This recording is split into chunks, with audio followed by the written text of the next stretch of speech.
의를 좇지 아니한 이방인들은 의를 얻었는데 의의 법을 쫓아간 이스라엘은 하나님의 법에 이르지 못했습니다. 의에 이르지 못했습니다. 모순 같은 일이지만 그러나 이것은 바울 당시의 현실이었던 것이죠. 율법을 준행함으로 하나님 앞에서 의롭다함을 얻을 줄로 여겼던 이스라엘은 하나님께서 요구하시는 그 기준에 미치지 못했습니다. 그런가 하면 의를 좇지 아니한 이방인들, 그리스도 밖에 있었고 이스라엘 나라 밖의 사람이라 약속의 언약들에 대하여는 외인이요 세상에서 소망이 없고 하나님도 없는 자라고 여겼던 이스라엘 백성들 눈에 이방인들을 그들은 그렇게 생각했던 것이죠. 그랬던 그들은 의롭다함을 얻었습니다. 그럼 이스라엘이 실패하는 원인은 무엇이었는가? 이방인들이 의를 얻게 되어진 것은 무엇인가? 바울은 9장에서 믿음이라 그랬습니다.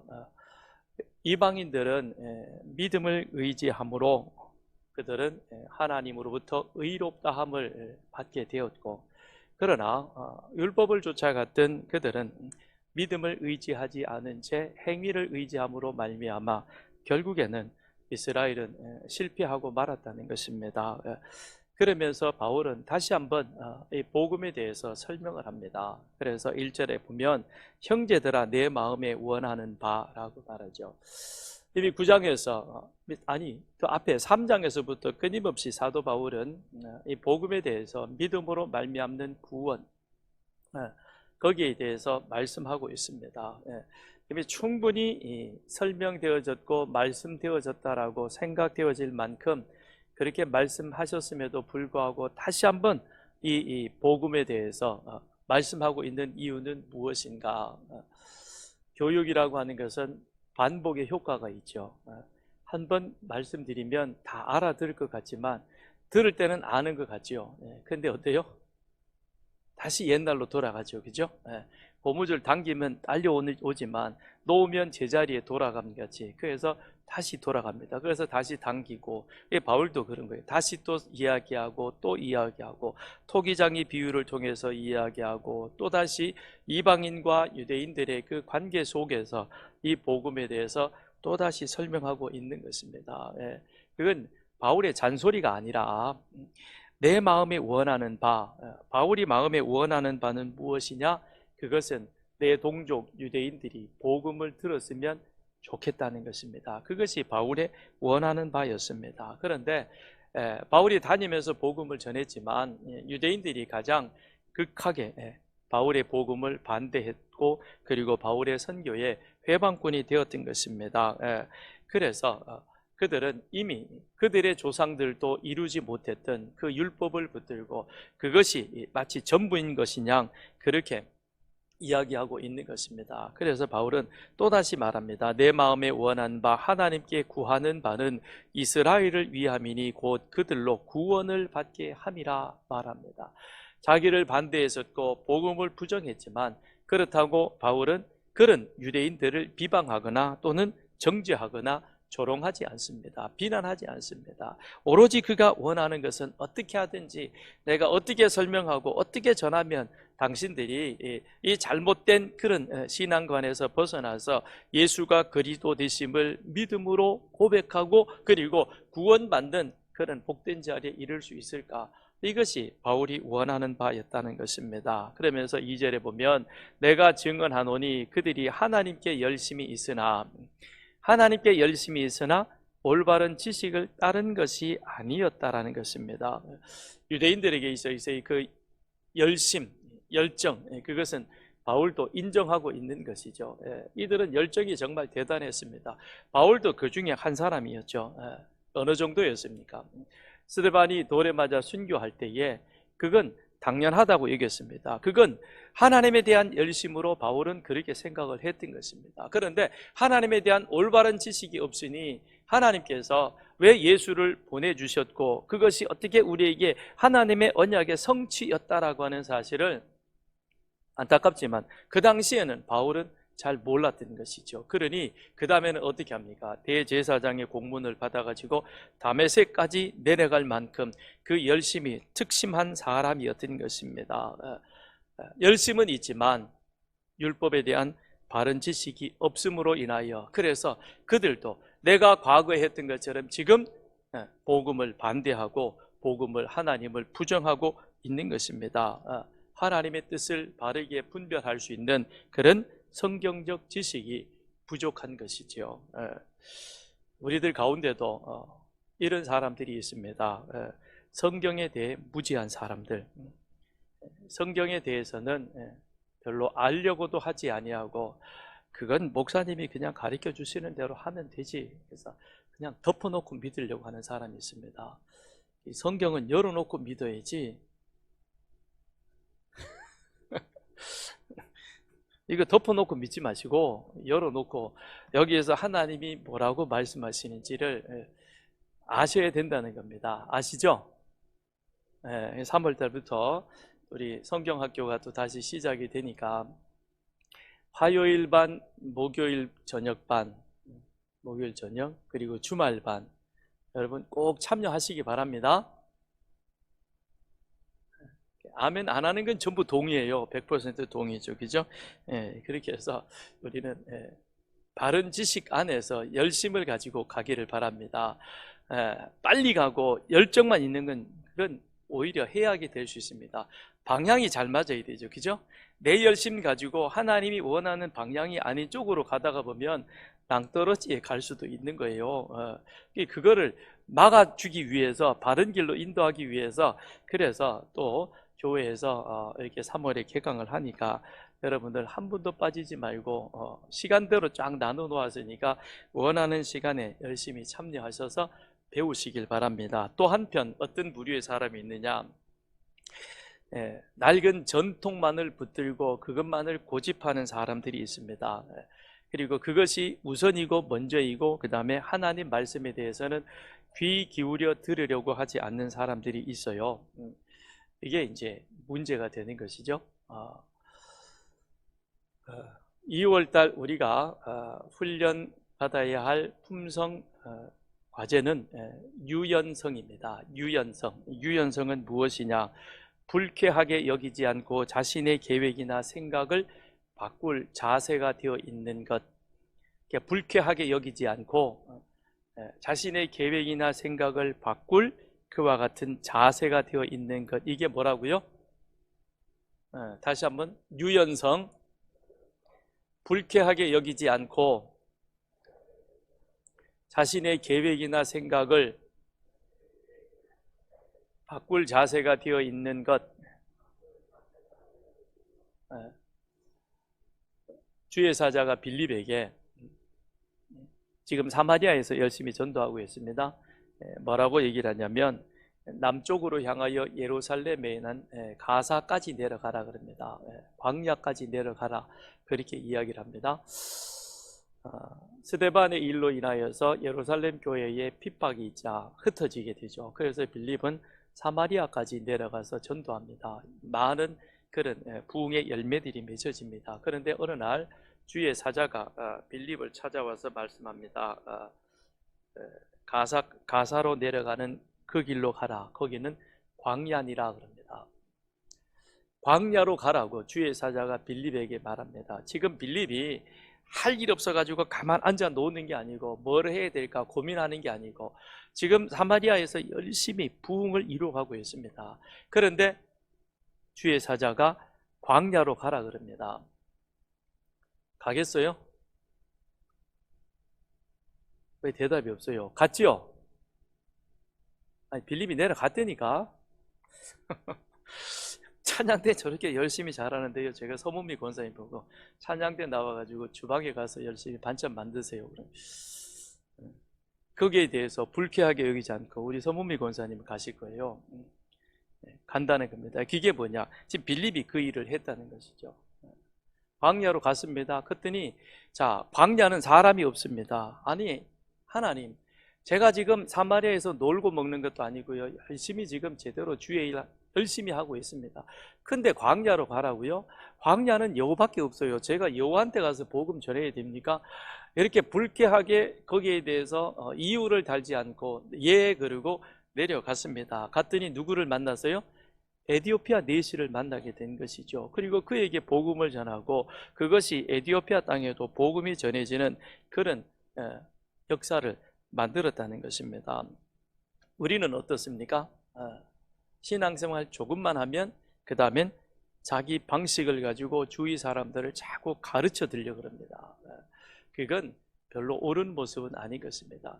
하나님은 하나님의 능력과 권위로 나에게 말씀하시고 하나님은 하나님의 능력과 권위로 또한 그 사람이 있는 형편과 그 자리에서 말씀하십니다. 그러므로 우리는 늘 하나님을 향하여 열린 마음을 가지고 주님께서 나에게 뭐라고 말씀하시는가, 내가 어떻게 그 하나님의 권위에 복종할 수 있을까, 순종할 수 있을까, 그것을 불쾌하게 여기지 않고 받아들일 수 있을까, 그것이 저와 여러분이 행하는 그와 같은 모습이어야 할 것입니다.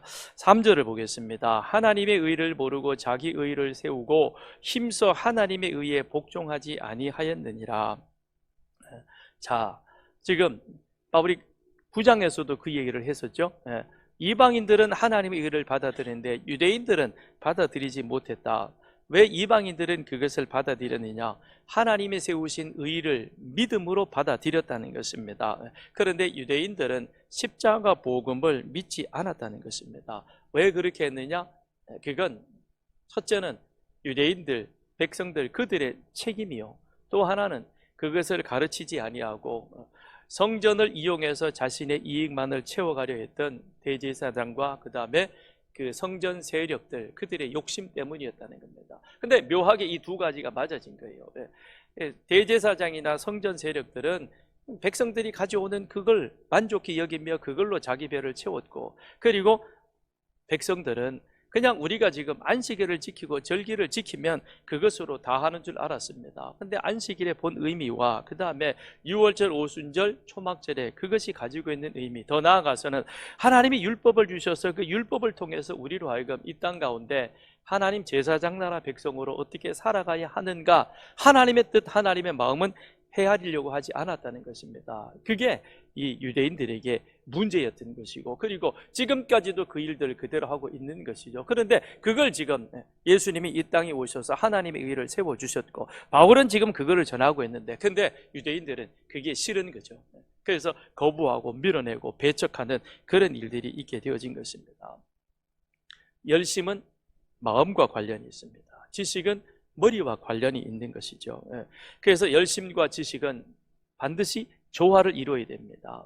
그래서 열심 없는 지식은 식어버린 재와 같습니다. 식어버린 재는 아무것도 못합니다. 먼지만 풀풀 나뉘고 다른 사람 눈에 들어가서 자신도 그렇고 오히려 그것이 더 힘들게 하는 것이죠. 한편 지식 없는 열심은 위험스럽습니다. 우리 중에 많은 문제를 만드는 것은 지식 없는 열심 때문에 그런 거예요. 자기 열심, 자기 열정 가지고 그냥 밀어붙이다 보니까 주변 사람들도 힘들게 만드는 것입니다. 하나님은 분명하게 말씀을 하셨습니다. 당신의 아들 예수를 통해서 십자가 복음을 통해서 하나님의 의를 세워 놓으셨습니다. 그러므로 누구든지 그 십자가 도를 믿는 자, 십자가를 통해서 하나님께서 예수를 통해서 이루셨던 하나님의 의를 믿음으로 받아들이면 구원받는 것입니다. 그런데 유대인들은 이런 하나님의 의에 대해서 그것을 아주 강력하게 반대한 것이죠. 왜요? 자신의 의만을 주장했다라고 하는 것입니다.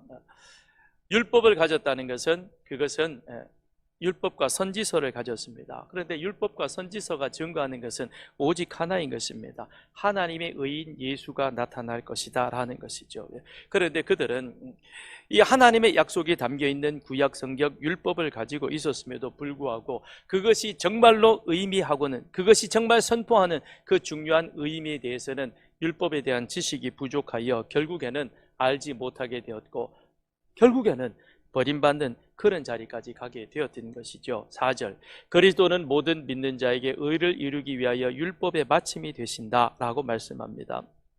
율법은 우리의 죄를 깨닫게 하고 우리의 행위와 우리의 노력으로는 구원받을 수 없다는 사실을 깨닫게 하는 겁니다. 그렇다고 해서 절망 가운데 빠지도록 하는 것은 아니라 우리를 그리스도께로 인도하는 몽학 선생이었습니다. 율법은 장차 오실 그리스도의 그림자에 불과했던 것입니다. 그런데 이제 그 실체 대신 예수 그리스도께서 오셨습니다. 그래서 그 율법의 모든 요구를 충족시키셨습니다. 그래서 바울은 율법의 마침이 되었다라고 말씀하고 있는 것입니다. 주님이 이 땅에 오셔서 서기관 바리새인들 율법 학자들의 그런 비난과 질문에 대해서 주님은 뭐라고 말씀하십니까? 나는 율법을 피하려 온 것이 아니다.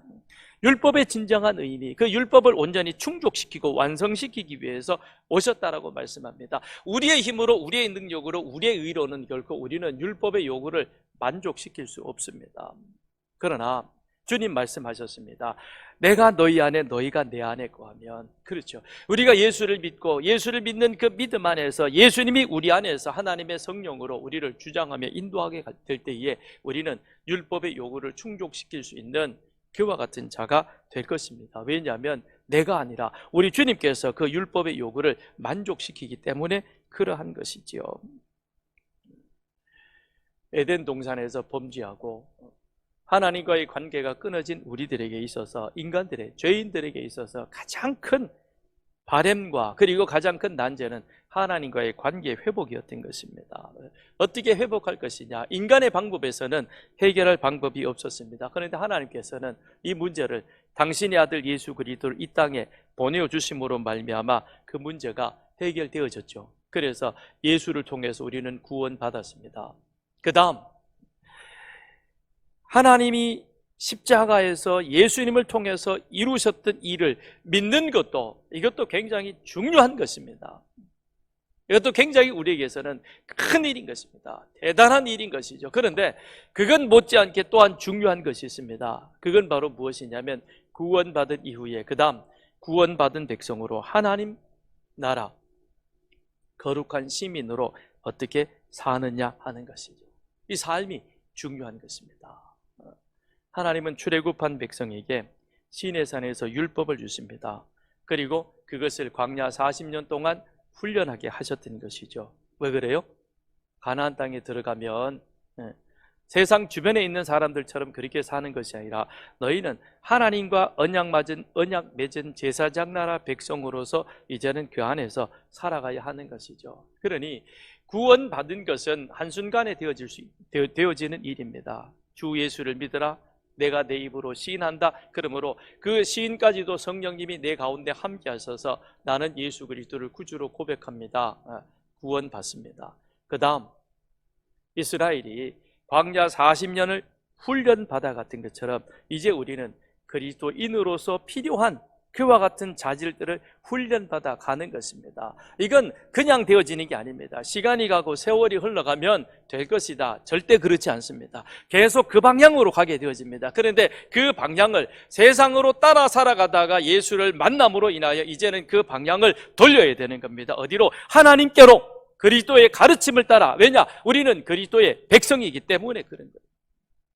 하늘과 땅의 모든 권세를 누구에게 주셨느냐? 하나님이 그리스도에게 주셨습니다. 우리 주님에게 주셨고 우리는 그 주님을 우리의 구주로 고백하는 그의 백성들입니다. 그렇기 때문에 그 가르침대로 살아가야 되는데 이건 그냥 시간이 간다고 되어지는 게 아니에요. 그래서 고쳐야 돼요. 바꿔야 되는 겁니다. 안 바꾸면 안 되죠. 바꿔야 되는데 잘 안 바꿔집니다. 훈련을 받아야 돼요. 교회에 뭐 이렇게 써붙이는 걸 별로 안 좋아하는데 저기 찬양대 위에다가 저거 이렇게 써붙여 놓은 것도 있습니다. 여러분들은 안 보이죠? 요 앞에 있어요. 예배 끝나고 여기 와서 보세요. 자, 한번 따라해 보십시다. 겸손한 사람은 책임을 생각하고 교만한 사람은 권리를 생각한다. 자, 저는 여러분, 나는 생각할 때 여러분에게 적용시키세요. 자꾸 목사님에게만 얘기하지 말고 저도 열심히 해볼 테니까. 책임을 생각하나 권리를 생각하나? 찬양대의 권리가 뭘까? 그게 먼저입니까? 찬양대의 사명이 먼저입니까? 여러분은 어때요? 성도로서의 책임이 먼저입니까? 권리가 먼저입니까? 권리요?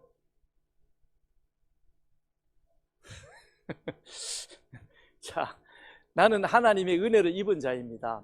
우리는 하나님의 은혜 입은 자이죠? 그렇죠? 그러면 주님께 내 자유를 양도하셨나요? 한번 생각해 보십시다. 나는 어느 만큼 하나님 앞에 내 권리를 양도했는가? 자, 이제 말씀 속에 다시 한번 들어가 보십시다.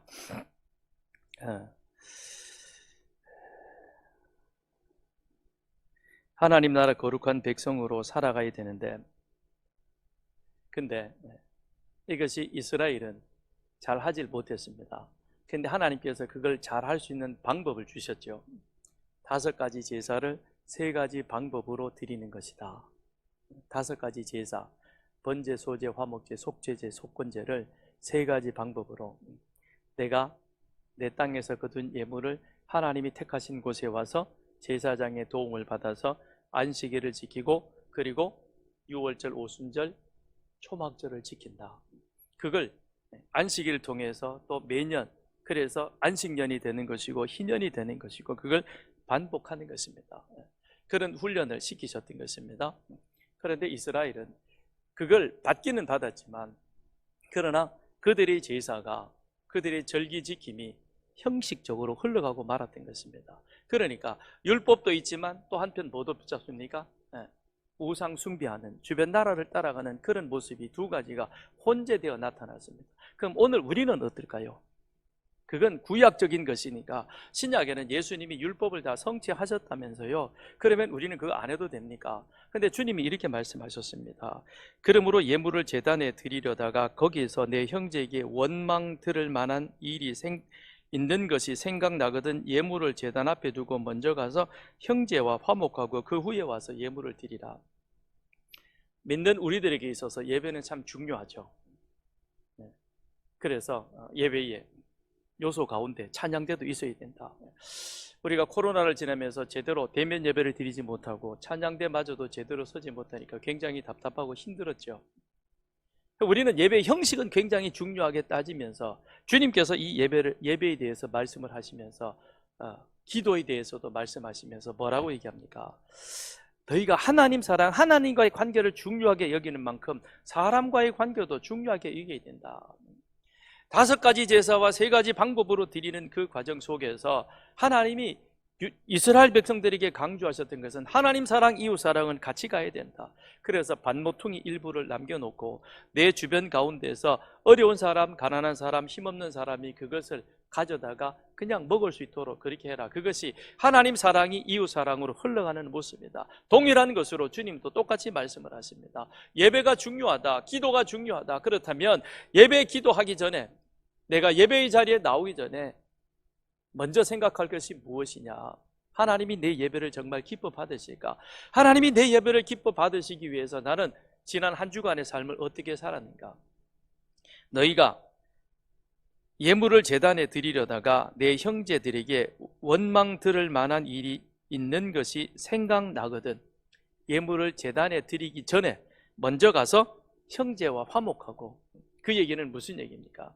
구원받은 우리들, 하나님의 은혜로 구원받았다고 구원받은 것만을 붙들고 그것만을 자랑하지 말고, 그렇다면 나는 그 구원받은 자로서 책임이 먼저이냐 권리가 먼저이냐, 나는 어떤 한 주간의 삶을 살아왔는가 생각해보고, 권리만을 생각했다면 그걸로 인하여서 내 주변에 있는 사람들을 힘들게 하였고 어렵게 하였고 상처를 주었다면 그것부터 해결하고 와서 그 다음에 제단에 예물을 드리고 하나님 앞에 예배 드리고, 그런 다음 그 모습대로 그 다음에 또 가서도 한 주간을 살아라는 겁니다. 그러니까 이 예배의 자리는 지난 한 주간의 삶의 모습이 우리가 되돌아봐야 되는 것이고, 지금 이 순간 예배를 드리면서 다음 한 주간의 삶을 살아갈 때에 그 예배의 자리는 오늘 이 시간 하나님 앞에서 용서받고 주님을 만났다면 만난 그 자리에서 주님의 능력을, 주님의 권위를 인정하여서 그분이 시키는 대로, 그분이 하라는 대로 우리 자유를 그분에게 내어놓고 그분의 말씀 따라 순종하며 사는 것입니다. 이게 바로 무엇입니까? 구원받은 자의 삶이라는 것입니다. 우리는 구원만 붙들고 나는 구원받았다, 그리고는 예전에 이전의 삶을 그대로 살아간다면 나는 아브라함의 후손이다, 우리에게는 율법이 있다, 그것 주장하는 유대인들하고 다를 바가 뭐가 있습니까? 똑같은 것이죠. 어떻게 사느냐, 구원받은 자로 어떻게 사느냐, 이게 중요하다는 것입니다. 아브라함의 후손임을 자랑했던 유대인들 또한 율법을 자랑했습니다. 그런데 안타깝게도 그것이 의미하는 바를 몰랐습니다. 나는 예수 그리스도 은혜로 말미암아 구원받았습니다. 그러면 이제 구원받은 자로서 어떤 삶을 살아야 하는가, 우리의 고민이, 우리의 관심이 여기에 있어야 할 줄 믿습니다. 그래서 이전과는 다른, 보라, 그리스도 안에 있으면 새로운 피조물이라. 새로운 피조물이면 그리스도를 왕으로 고백하며 왕의 백성으로서 그렇게 살아가야 할 것입니다. 그런데 여전히 예수는 나의 왕이십니다, 찬양을 하면서도 그러나 내 삶에 있어서는 내가 주인이 있습니다, 그러면 그건 올바로 예수를 주로 시인하는 그런 모습은 아닐 것입니다. 그렇게 알지 못하는 유대인들에게 다시 바울이 또 설명을 합니다. 5절, 모세가 기록하였으되, 자, 모세가 기록한 레위기 18장 5절의 말씀을 인용하면서 율법으로 말미암는 의를 행하는 사람은 그 의로 살리라 하였거니와, 그 얘기는 무슨 얘기인가요? 율법은 하나님께서 이스라엘 백성들이 너희는 이제 제사장 나라 거룩한 시민이니 그에 걸맞는 삶을 살기를 바란다, 그래서 하나님께서 이스라엘에게 삶을 주셨습니다. 그런데 율법은 완전합니다만 인간의 죄성이 그 율법의 요구를 다 충족시키지 못하는 거죠. 그러니 우리는 율법을 온전하게 완전하게 지킬 수 없는 것입니다. 바울은 이 얘기를 하고 싶은 거예요. 하나님이 모세를 통해서 율법에게 주신 것은 그 율법의 요구를 충족시키기 위한 것이지만 더 중요한 것은 우리는 율법의 요구를 충족시킬 수 없는 죄인이다. 그래서 아무리 우리가 노력하고 애쓰고 할지라도 그 일들을 이루지 못하는 거죠. 그래서 야고보는 누구든지 온 율법을 지키다가 그 하나에 거치면 모두 범한 자가 된다 그랬고, 바울 또한 로마서에서 누누이 강조하는 것이 바로 이것입니다. 모든 사람이 죄를 범하였음에 하나님의 영광에 이르지 못하였으며 율법의 행위로는 하나님 앞에서 의롭다함을 얻을 육체가 없다는 것입니다. 그렇다면 율법은 우리들에게 희망보다는 비참한 절망과 정죄만을 주기 위해서 주신 것이냐? 아닌 것이죠. 율법의 실체는 무엇입니까? 그리스도인 것입니다. 그리스도를 보내기 전에 우리가 충분히 죄인임을 인식하고 고백해야만 그리스도가 우리 가운데 오셨을 때 그가 우리의 참된 구주 되심을 우리가 분명히 알 수 있는 것이죠. 그것을 알고 그것을 깨닫게 하기 위해서, 그래서 하나님은 이스라엘 백성들에게 율법을 주셨습니다. 그런데 6절, 7절 지금 유대인들은 어떤 생각을 하고 있느냐? 엉뚱한 생각을 하고 있는 것이죠. 믿음으로 말미암는 의인은 이같이 말하되 내 마음에 누가 하늘에 올라가겠느냐 하지 말라 하니, 올라가겠느냐 하면 그리스도를 모셔 내리려는 것이요, 혹은 누가 무적에게 내려가겠느냐 하지 말라 하니 내려가겠느냐 하면 그리스도를 죽은 자 가운데서 모셔 올리려는 것이니라. 읽어도 무슨 말인지 잘 모르겠는데 내용은 간단합니다. 이것입니다. 하나님은 율법의 약속을 통해서 실체 대신 예수 그리스도를 이 땅에 사람의 모습으로 여자의 후손으로 보내어 주셨습니다. 그리고 그는 이 땅에서 우리 인간의 죄값을 대신해서 십자가에 달려 돌아가셨습니다.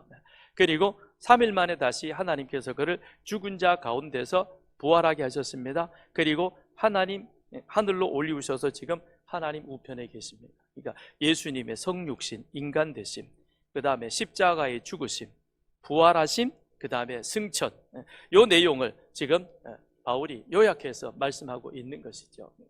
이건 율법이 말씀하고 있는 것이었습니다. 그런데 그렇게 율법의 약속에 따라서 하나님은 그것을 신실하게, 성실하게 우리 가운데 이루어 주셨습니다. 그래서 이방인들은 그 사실을 알고 믿음으로 받아들였지만, 그런데 유대인 너희들은 어떠하냐? 그렇지 않다는 것입니다. 6절, 누가 하늘에 올라가겠느냐 하지 말라 하니 올라가겠느냐 하면 그리스도를 모셔 내리려는 것이라. 이미 하나님은 여자의 후손으로 내가 메시아를 보내시겠다고 약속하셨고, 그래서 아브라함과 다윗의 후손 예수 그리스도의 세계라 말씀하시면서 그리스도를 이 땅에 사람의 모양으로 보내어 주셨습니다.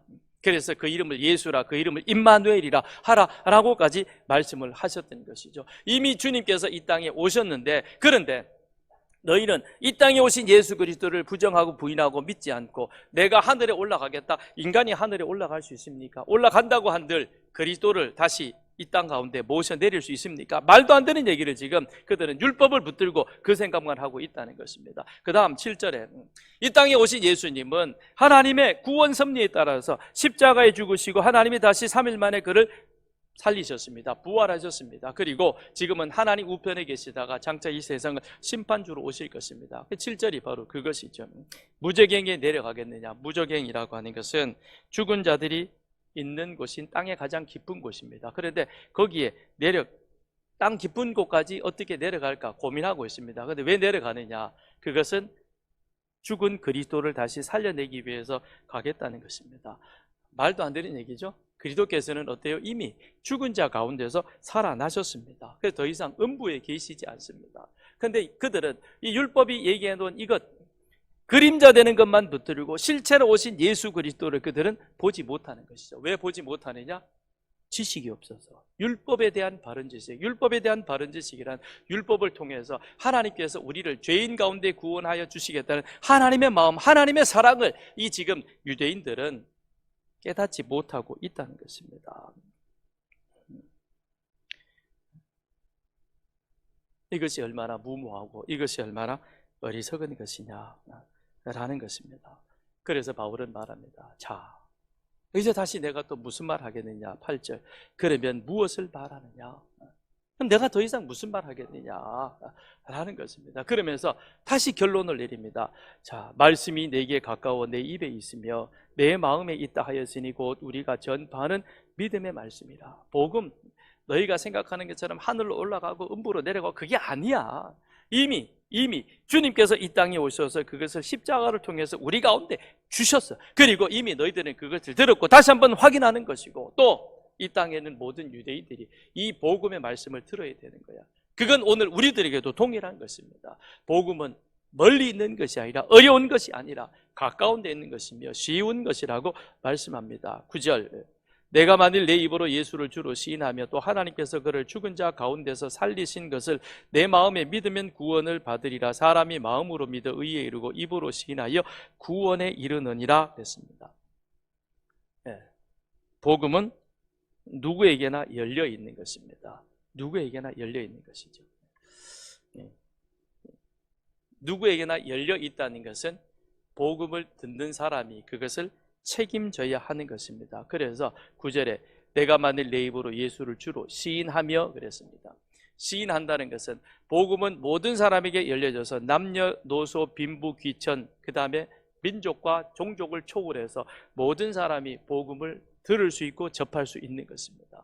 그 다음에 중요한 것은 그것을 듣는 사람의 책임인 것이죠. 복음을 듣는 사람은 복음을 시인해야 하는 것입니다. 오늘 우리는 복음을 시인한다고 해서 내가 예수 믿겠습니다 그런다고 해서 우리 시족 공동체에서, 가족 공동체에서 쫓겨나거나 내가 저놈을 죽을 때까지, 내 눈에 흙이 들을 때까지 나는 반드시 죽여버려야 되겠다 이렇게 말하는 사람 없죠, 그죠? 그러나 바울 당시에는 이전에는 그렇지 않았다는 겁니다.